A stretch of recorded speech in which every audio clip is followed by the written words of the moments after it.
Thanks to the support as a channel member, Tyler Huffman. Well, we could get promoted to the Premier League today. This was not on the agenda. This is all very strange. I imagine there's a bottle job incoming, but can you imagine if this team made it to the Premier League?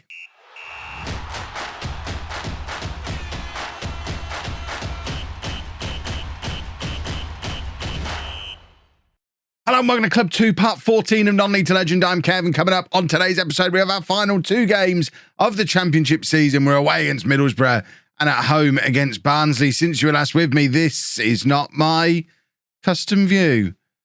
There we go. Since you were last with me, this is what's been going on. We've not been great over the last four games. We did absolutely smash West Brom, which was, to be fair, pretty great. A hat-trick from Brewster in that game was very nicely timed as well. But then we lost to Forest, drew against Wolves, came back with a victory against Forest Green. But as is often the case in these promotion pushes, the teams around us have been stuttering a little bit as well. Newcastle haven't. Newcastle are already up as champions, despite the fact we beat them home and away in consecutive games this season. I think we talked about it before. We timed our games with Newcastle perfectly, and it could be the difference between promotion and not for us, because they've only, I was going to say they've not lost many games. They've lost 10 games this year, but two of them were against us, and they have already got the league wrapped up dominantly. But we are in with a very good chance. It's only realistically Huddersfield who can catch us. Swansea and Brighton are both within 6 points, but their goal difference is far enough away from ours that we probably don't need to worry too much about them. So it's really all eyes on Huddersfield.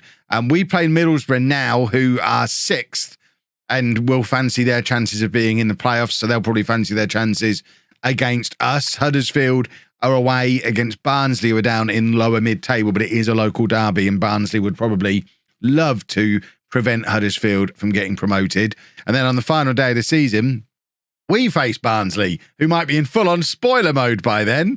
And Huddersfield are at home against Derby, who are down in 16th place. So it is all to play for, but ultimately it's in our hands. If we win both of our games, we are in the Premier League. If we don't, I think there's a very good chance Huddersfield win both of theirs, and then we've potentially got a little bit of a problem. Although, with the goal difference that we've got, even a win and a draw is likely to be enough unless something absolutely spectacular happens. What is also insane is that Brewster looks like he's going to finish with the Championship Golden Boot, despite having that run of nearly half a season where he didn't score a goal for us. He's definitely come back into form now for the end of the year. Maybe all he needed was a little bit of competition for his place in the team. And once Dane Scarlett arrived and offered him that competition, it's pushed Brewster up a level. It has meant that Scarlett hasn't really been given an opportunity. So I'm none the wiser whether or not I should spend £2.5 million on him in the summer. I suspect it probably wouldn't be the worst idea in the world. He, according to star rating, he is equal to Brewster, who is the top scorer in the league. So for £2.5 million, I doubt we're going to do better than bringing in Scarlett. That being said, if we're in the Premier League, we probably need to do better than Brewster. So we don't want to bring in someone who's almost as good as him as his backup. Let's get into the matches. I've just realised my Christmas tree is still up. As I record this, it is still Christmas. It's okay. It has occurred to me that when it comes out, Christmas is finished. So ignore the Christmas trees there. I've got to leave it up for the streams for another day or two. It'll be fine. It'll be gone soon. We've got players who aren't fully fit, which is not ideal. What is Past Kev up to here? Why is Lundqvist not in ahead of Ullman, who can only play 45 minutes? That seems like an obvious change. McCormick is much more of a key player who I'd like to have in regardless. And to be fair, McCormick can do 75 minutes. So McCormick will play. We are struggling a little bit with injuries because we picked up injuries in the same game to Gallagher and Ethan Ennis. Gallagher started on the left wing, got injured in the first half. Ennis came on for him on the left wing, also got injured in the first half. Leighton Clarkson is still out injured as well. Rico Lewis is suspended. So it means Elliot Anderson finally getting an opportunity to play on this left-hand side, where a lot of people told me when I signed him this would be his best position for us. He's got the opportunity to prove that now. Also, we have a little bit of transfer news. We have this guy coming in, Eric Cameron, who is a Scottish 21-year-old under-21 international right winger. who scout reports say is better than any other right winger we've got at the club. Let's do that for attacking midfielders. He is as good as Anderson, but better than everyone else, including Nelson, who, of course, has been playing on that side all season long and isn't our player, although I think he has now agreed to another contract. Yeah, he's got another 1-year loan extension. So Nelson is going to be back with us next season regardless. Dane Scarlett, we haven't looked into that for yet. We might just buy Dane Scarlett, though, especially if we get a big budget. All in all, the squad is looking very nice. The one issue we've potentially got, we've had offers in for Ballard. We actually had an offer accepted by the board for Ballard from a number of Middle Eastern clubs. I forget which ones they were, but there was like 3 or 4 of them who were all in for him, offering like 12 to 15 million pounds for him. We were consistently, in fact, it'll probably tell us there who's in for him. No, that's now just Championship, Premier League, and Fiorentina. So Ballard, I mean, I don't want to sell him. I think if we get promoted, we keep him. If we don't, I think Ballard probably leaves this summer and is our big sale this summer. But let's not worry about that for now. Let's just worry about getting ourselves into the Premier League. It wasn't on the agenda at the start of the season, but wouldn't it be fun if we did it? So we're going with Bezic in goal, a back four of Lundqvist, Kitching, Ballard, and Walters. Guarna, I still don't, he's been our key player since signing. I still can't say his name. Guarna and Santiago in midfield, and then Anderson, McCormick, and Nelson supporting Brewster up front. We just need to win the football match. If we win the football match, we are pretty much across the line. It would all have to go very wrong on the last day for a win here to not be enough. But Middlesbrough are going to be tough opposition. They are trying to get themselves into this playoff mix themselves. And of course, Middlesbrough have been there, done that. They know what this is all about. They've been up to the Premier League multiple times in the past. We, regardless of what happens in these next 2 games, are securing the highest finish in the history of the football club. Never finished above 10th in the Championship previously. This is brand new ground for us. We either go up automatically or we're into the playoffs. And of course, playoffs, for me, have been a nightmare across multiple series for quite a long time now. So we don't want to have to go into the playoffs. We're in double figures now for consecutive playoff failures for me. We don't want that to happen. But Middlesbrough, they seem to be all about making me look like a numbskull in the playoffs. And, I mean, they've just knocked the ball around us nicely there. Walters, not quite the same defensive oomph that Lewis has at right back, who's unavailable today. And it showed there. He just got the ball knocked around him with ease. We're 1-0 down. We should probably check in on what Huddersfield are up to. Huddersfield are drawing against Barnsley. And now we've lost Ballard to injury. The injuries are starting to stack up. We're going to bring Welch on to play for him. And that's not ideal. That's the best player in the Championship we've just lost there. Probably for the rest of the season, to go off with a red injury after 20 minutes of a match. That's probably him out for the playoffs as well if we end up having to do those, which, again, makes the playoffs that bit harder if we end up having to do it that way. We are not looking like we're in this one yet today. Middlesbrough charging passes from McCormick. That's one of the many reasons he's so key. He can get those tackles in from the attacking midfield position. It's handy to have him in there just to be able to do stuff like that. And we've seen multiple times in recent days his range of passing that he's got as well. I really like McCormick. He's probably, if I had to give a Player of the Season award, I think I'd probably give it to McCormick. I think he's been fantastic. He was a central midfielder that was probably on the verge of being replaced a year ago. And now he's a key man playing as the attacking midfielder. And here he is taking a short corner to Santiago, who gives the ball away. And that is really not ideal. Middlesbrough charging forward on the counter-attack. They've slotted the ball in there nicely. This is an excellent counter-attack from Middlesbrough. And thankfully, their shot is a little bit high. And we kind of get away with it. Barnsley have taken the lead against Huddersfield, though, which, I mean, that takes a lot of the pressure off. If that one ends 1-0 to Barnsley, we get away with this. And we go into the last day in exactly the same situation we went into today with. We're still 2 points clear of Huddersfield. Middlesbrough go up to within 4 points of us, but only with a game to go with this result if it stays as it is. So it doesn't help them in terms of automatic promotion, but does, I think, secure them a playoff spot. McCormick getting in with that tackling from the front again, which has been so key to our success this season, although it's not doing us much good today. Guaunen now to Lundqvist, and now Anderson, who's been very quiet on this left-hand side. And now Guana again, and now McCormick to Anderson. Anderson is in behind here. Brewster needs to get himself into the penalty area. He's held off very deep there. And now McCormick to Santiago, has the shot, and Santiago scores. A third goal of the season for him. And what an important goal it is. 55 minutes gone. It's Middlesbrough 1, Peterborough 1. I'm assuming Huddersfield are still losing. In fact, as we see the replay, the goal alert comes in from Oakwell. Barnsley 2, Huddersfield 0. If things end as they are now, I don't think this does quite secure it. But with the goal difference that we've got, it's as good as there. This puts us on to 85 points. They're on 82. We've got almost 20 goals advantage over them on the goal difference. It's as close as you can get without it being mathematically confirmed as it stands right now. If we can grab a winner, we can get into the Premier League right here in this game and confirm once and for all there's only one borough in the Football League. Brewster charging through, but his shot is saved by the Middlesbrough goalkeeper. It goes behind for a corner. But you can see there's just a change in the atmosphere, a change in the attitude of the players after that goal has gone in, and we now want it. We've got a sniff of the Premier League. The door has just been left cracked ever so slightly open, and we're peering through, and it looks delightful through there. We want to go and have a go and probably get relegated, but we won't get bogged down in that kind of information. That's a problem for the summer and for whoever manages Posh next season, because surely if I get promoted in my first full season, a big club's got to come knocking over the summer. Surely. Right, Anderson is shattered. Dempster's going to come on for him on this left-hand side.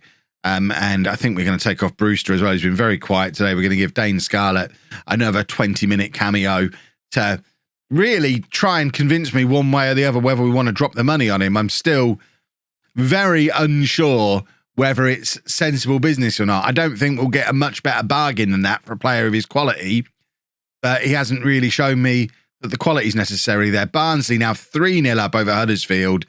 It's pretty much done, folks. We just need to hold on. We've got 2 minutes left in this game. A late winner, and it's mathematically there, and that would be awesome. But, I mean, we might even do it here. Scarlett with a flick onto Dempster. We've got men charging forward in the middle. I've just realised I was supposed to take McCormick off. He is still on the pitch and shattered. Scarlett's in! And Dane Scarlett might have just scored the goal that sends Peterborough United into the Premier League. That secures his transfer right there, because if he's the man who scores the goal that gets the job done, how could we not drop £2.5 million to make that deal permanent? What an important moment in the shape of this entire series. Peterborough United are in the Premier League. Unless I've got my maths wrong, which, I mean, if you've been around on the channel long enough, you've seen me celebrate like this before and then end up very sad when I realised I didn't really understand what was going on. We need the confirmation in the inbox. Come on, inbox, don't fail me now. I mean, that's showing a 5-point gap with one game to go. I want the inbox item, and there it is. Peterborough are promoted to the Premier League. That is absurd. That's from Job Centre? We'll have a quick look. Nothing of particular interest. Should we go and manage Boca? That'd be it. What a weird twist that would be for the series. But budgets for next year, 70 million. Give me 70 million and I'll keep you up. 35 million is, I mean, that's not a lot of money for moving into the Premier League. I get why we're getting it. It's not a massive increase in wage budget either. It's going to be an interesting summer coming up tomorrow. Ballard is going to miss the last day of the season as well. I think the first thing we have to do is make this Dane Scarlett deal permanent. You can't have him be the man who scores the goal and not bring him in at least as like your third choice striker. Even if we bring someone in over the top of him and Brewster, I think you need 3 strikers, and he could definitely be one of them. The scout report, the coach report says he's going to be a decent Premier League player. We're a newly promoted Premier League team. Decent Premier League players are what we're looking for. So let's bring him in permanently. He scores the goal to get us in the Premier League, and his reward is he has to leave Spurs and move to Peterborough. Is that a reward? He might not even discuss personal terms. Who knows? But my word, we're in the Premier League. While I'm in a good mood, did Leamington survive? Leamington are thriving. Forget surviving. Leamington are thriving in the Football League. 14th place for them. Is it still the same bunch of players that we left there? They brought Jake Weaver back and put him on the wing. Theodros is starting regularly in midfield. That's interesting. Look how good he's getting. Told you he'd be good. Told you. I mean, look at that. Maybe we should have played him at some point. 12 goals and 11 assists from midfield on a 7.11. He's worth a scout. I know we're off to the Premier League, but I discovered that boy. But that is very nice to see that Leamington are doing well as well. Although it is a very new look side. But we'll pretend that didn't happen. They've come in and done a Kev there. We're in the Premier League. Let's play our last game ever in the Football League for now, at least. Oh, that might be one of the longest gaps between matches I've ever had when recording a video. It was just a constant procession of players coming to me and asking for improved contracts. Bezic is on $5,000 a week at the moment and asked for like 30. Kitching asked, I think, for £45,000 a week. Santiago was asking for similar kind of amounts. I feel like there was more than those three. Maybe the negotiations just went on so long with each of them that there wasn't. But I think it was certainly those three, and I think probably some more as well. We've agreed new contracts with all three of them, despite the fact I'm not entirely sure any of them will play regular. I think McCormick was another one. Yeah, McCormick was another one.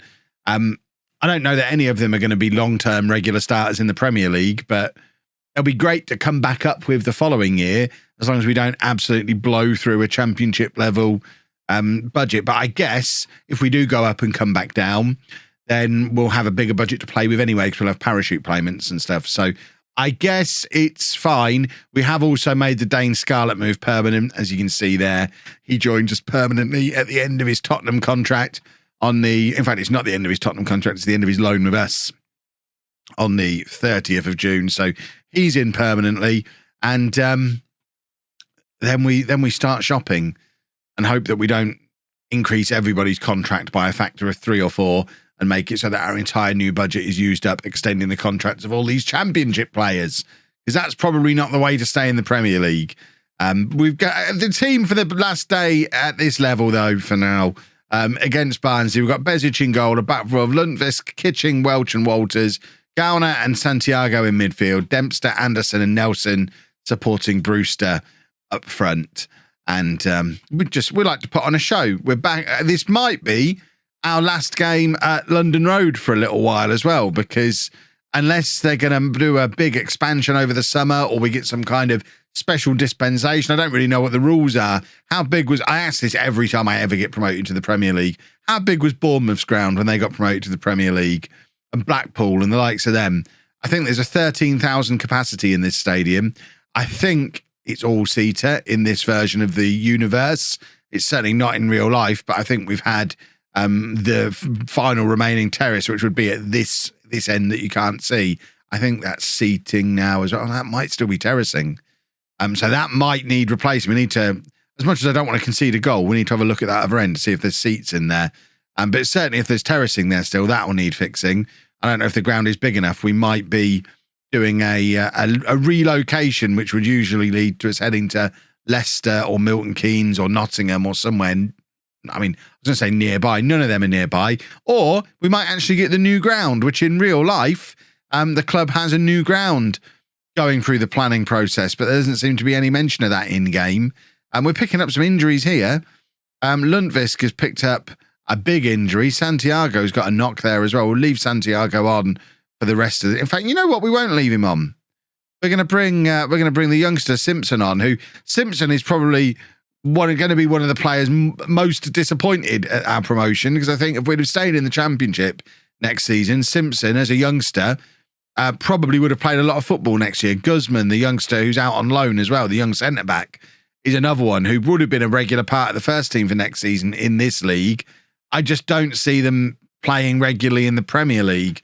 I think there's probably a loan in Simpson's future for next year to get him a season in the Championship, and then we'll see where we are and where he is at the end of that. But obviously we need to upgrade the squad.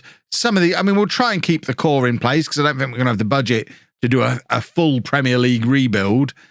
So we'll keep the core of this team in place. But those fringe players like Simpson, like Dempster. Dempster's another one who would have been close to breaking through, but isn't going to break through in the Premier League, I don't think. They're probably going to be the ones that get moved on and replaced with more Premier League quality stuff. But we're going to stick to our principles. We're going to be bringing in youngsters, probably going a little bit further afield than we have done previously. Scouring the world for youngsters who can fill those squad spots. Don't expect me to be bringing in aging Premier League players. And fingers crossed it'll be enough to keep us in the league. Those of you who've been around on the channel for a while know that it sometimes is, and it sometimes isn't. And I've not had to do it on FM22 yet, so I don't know how hard the step up is going to be.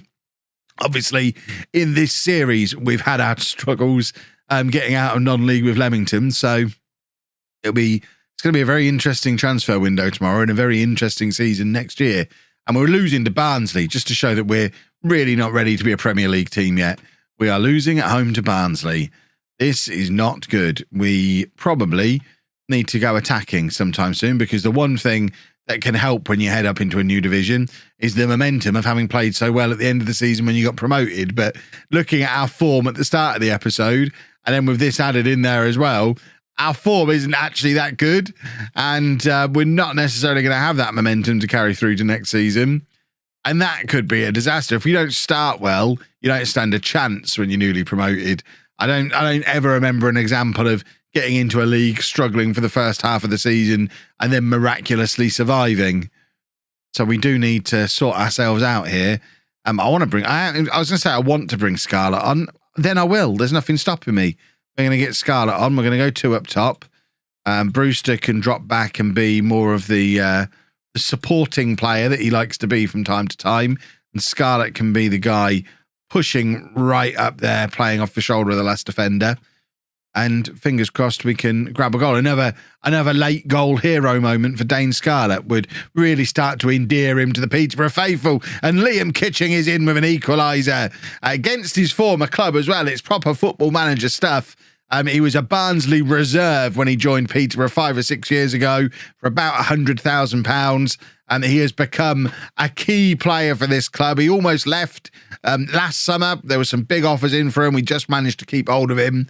I think he's 28 now. He's got a big new contract sat on the table ready for him to sign. And he scored the goal as well to save us a little bit of face today and make it 1-1 on this last day in the Championship. At least we didn't lose. But I mean, I don't know. Predictions down in the comments. Are we going to be able to stay in the Premier League? I think it's going to have to take a very, very, very impressive transfer window for us to have a chance. We've been promoted to the Premier League many times before on this channel. I think this is probably the weakest team we've ever pulled it off with. So it's going to be an interesting one, especially because we've accumulated a few injuries there as well. How are we doing for form when the season? If we look at our last 5 games, see mid-table form. It's going to be fine. Tomorrow will be fine. If you've enjoyed that, please make sure you leave a nice big thumbs up on there for me. Subscribe to the channel for daily Football Manager videos. And thank you very much for watching.